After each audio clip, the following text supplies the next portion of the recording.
खुलुमबाय लोगोफोर नोंथांमोनखौ आंनि दिनैनि गोदान भिडिअ बरायलायबाय दिनैबो जों फरायसालियाव फैयो आरोना लोगोफोर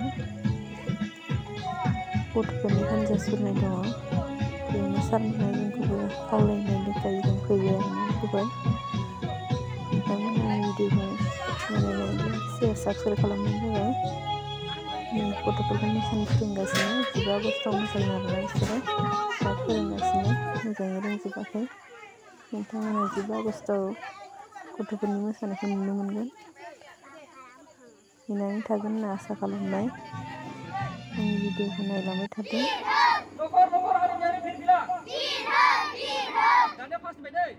भारत माता की जय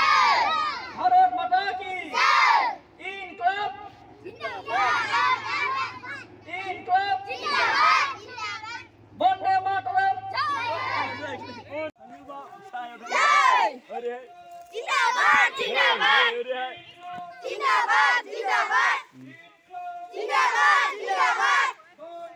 मातरम मातरम मातरम मातरम वीरा वीरा वीरा वीरा जय जय जिंदाबाद जिंदाबाद जिंदाबाद जिंदाबाद मातरम मातरम मातरम मातरम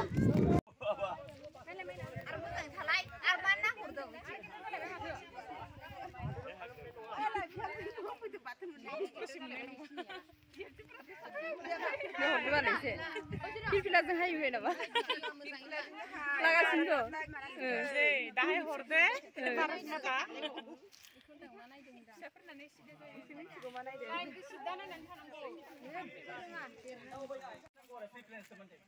बे फिरफिलानि सोमोन्दै सुंद'यै बुंथि लाखिगोन जोंहा फोरोंगिरि सार दङ दा सारा लाखिगोन दा जोङो बेयाव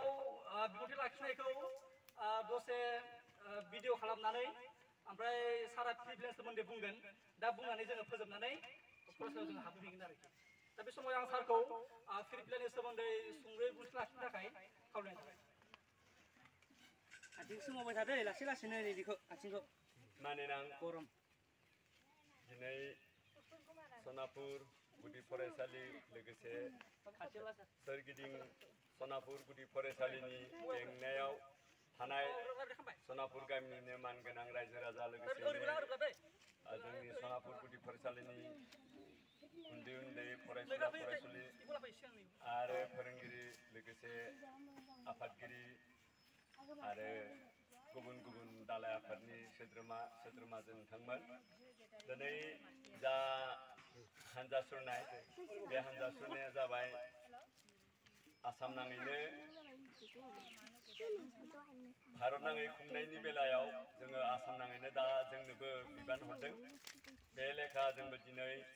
सनापुर गुदि फरायसालिया बे हाबाफारिखौ लादों लोगोसेयैनो दिनै जा हान्जा सुरना फैनानै दिनै फिरफिलानि सोमोन्दै सुंद' बिबुंथि फोरमायथिनो थाखाय आंखौनो खावलायबाय जेब्ला आङो फरायसा लोगोसे दिनैनि बे हान्जा सुरनायाव बाहागो लानाय मानगोनां